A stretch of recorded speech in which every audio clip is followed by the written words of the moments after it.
Ja nüüd siis maailma ühe suurima tuulepargi rajamine Hiiu madalale on ahvatlev grandioosne. Ja ta on muidugi ka väga kallis, aga küsimus on see, et kuhu see elekter sealt Hiiu madalalt läheb. Öeldaks, me müüme seal Rootsi. Aga kui see on niivõrd hea idee, miks siis rootslased ise ei tee endale seal tuuleparki. Ja selleks, et teha, et Rootsile müüma hakata, see ei ole mitte ainult arendajate soov, vaid selleks on vaja ka riikide vahelisi kokkuleppeid, mis on üsnagi keeruka. Nii et teoreetiliselt jälle ilus, aga raskesti realiseeritav. Ja nüüd Saksamaa doteerib tuuleenergiat 500 miljoni euro eest aastas. Ja selle kohta ma ütlen, et seda saab teha ainult väga rikas ja väga loll riik. Sellepärast, et Eesti on vaene ja Eesti ei tohi olla loll. Sellepärast, et tähendab doteerida ainult sellepärast, et ta on Euroopa Liidules programmides sees. Ja kui me toome eeskujuks Taani, aga Taani saab tuulest vaid 14%. Ja Taani oma põhilise elektri saab väga viletsatest maha jäänud kivisöejaamadest. Ja Taani võib seda teha sellepärast, et Taani on ühendatud Norra, Rootsi, Saksamaa elektrivõrkudesse, kes kompenseerivad neid tuuleenergia neid muutusi. Ja Taani müüb tuuleenergiat alla oma hinna. Meil on võimalik kasutada tunduvalt rohkem bioenergiat, meil on palju söötismaid. Meil aga oluline on ikkagi, milline on baaselektri hind.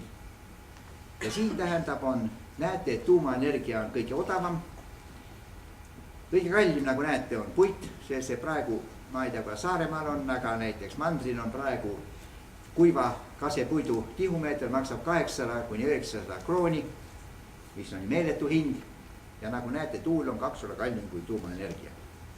Ja tuumareaktorides toodetakse 16% maailma elektrienergiast, Euroopas 3%, Prantsusmaal, Jaapanis umbes 8%, jõustalt arendatakse paljudes riikides. Hiina planeerib 50 uue tuumajaama ehitamist, teised riigid samuti. Ja 2013 peab kogu Eesti elektriturg olema täielikult vaba. Me oleme täielikult sõltuvad Põhjamaade turust, kus ei pruugigi elektrit olla, aga see elekter on väga kallis, sellepärast et ma ütlesin teile, et kui Eestis on 30 eurot megavatt-tund, siis suvel oli teatud päevad, kus oli megavatt-tunniin 2000 eurot ja möödunud talvel. Ja see, mis lõppes, oli, tähendab, jaanuarikuus oli 1400–1500 eurot oli megavatt-tund. See on natuke suurem kui 30, ma arvan niimoodi. Tuumajaama saada on väga raske. Maailmas tahetakse väga palju tuumajaamu ehitada.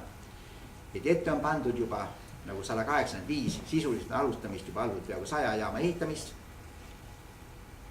Strandberg ütleb, et tuumaenergia on teise kõrgelt arenenud ja tugeva julgeolekuga riikide pärus, me Eesti on väike vaene ja hädine.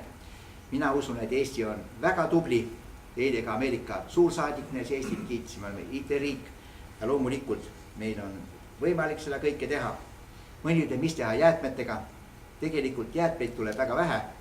Et kõrge aktiivsega jäätmeid tuleb Prantsusmaal iga inimese kohta vaid 10 grammi. Tuumajäätmed, kuidas maetakse, ta viidakse silikaatgraanuliteks, pannakse plastkonteinerisse, mille seinapaksus on 10 sentimeetrit, see pannakse teraskonteinerisse ja teraskonteiner pannakse betooni ja need betoonkuubikud maetakse maha kas siis graniiti või savisse või savisse, Venemaa hakkab savisse, ka Eesti on mõlemad võimalikud. Nüüd küsimus on see, et kas me nii tahame. Siin on tähendab siis praegu üks sellistest jaamadest, mida me endale tahaks, me tahaks ainult ühte. See on Kanada tuumareaktor Candu 750. Nagu näete, ta on väga kompaktne, väike ja ilus. Mina oleks nõus tähendab elama minema tema territooriumile. Et mina lähen tunduvalt parema meelega elama tuumajaama, kui õhtul Tallinna linna jalutama. Nii. Ja tänan kuulamast sellepärast, et need ohud on kõik tugevasti üle paisutatud. Ja tegelikult täpsus on kuningate viisakus. Ma ütlesin, meil on jäänud aega 2,5 minutit küsimusi jaoks.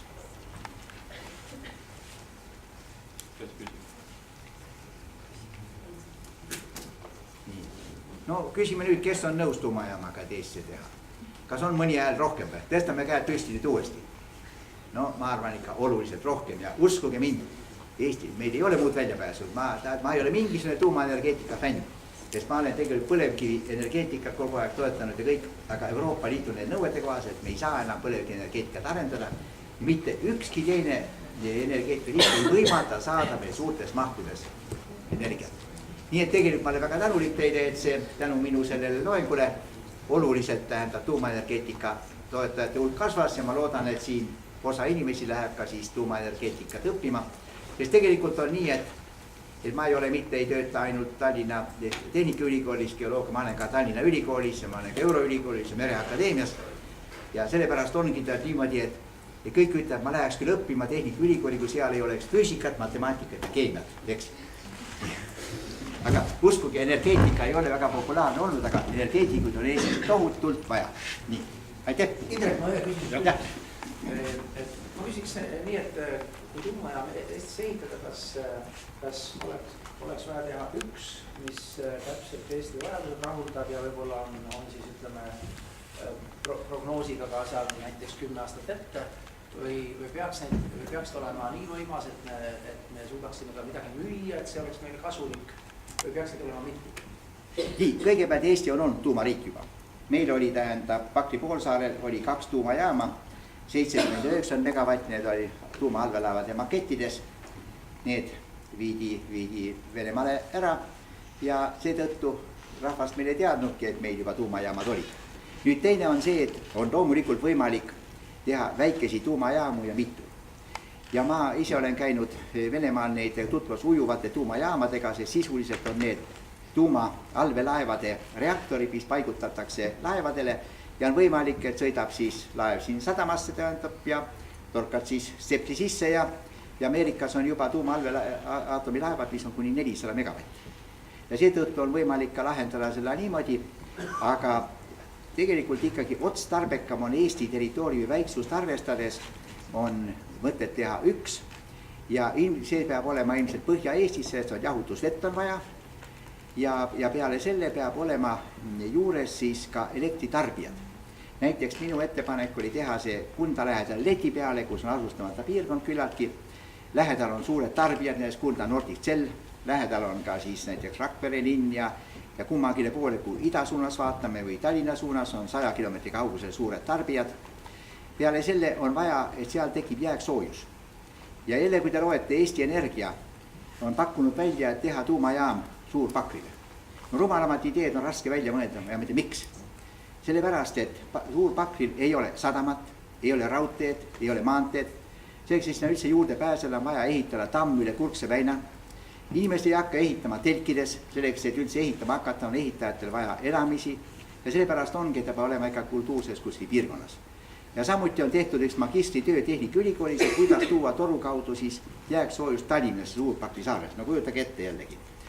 Ja seetõttu on niimoodi, et jällegi selleks ettepanekuid teha, selleks peab ikka olema ikka fantaasiat.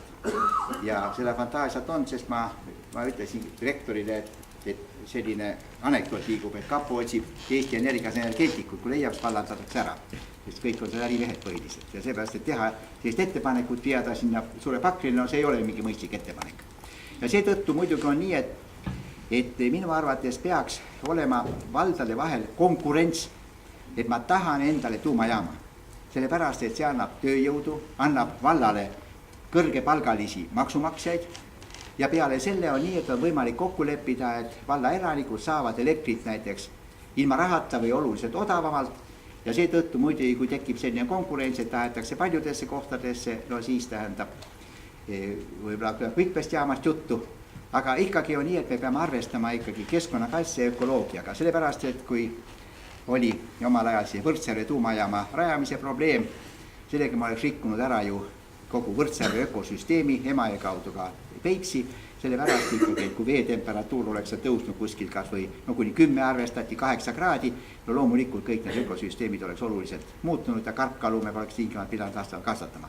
Nii et neid peab arvestama ja ikka tõenäoliselt peaks olema siis kuskil Põhja-Eestis, kui ülekandeliinid on lähedal.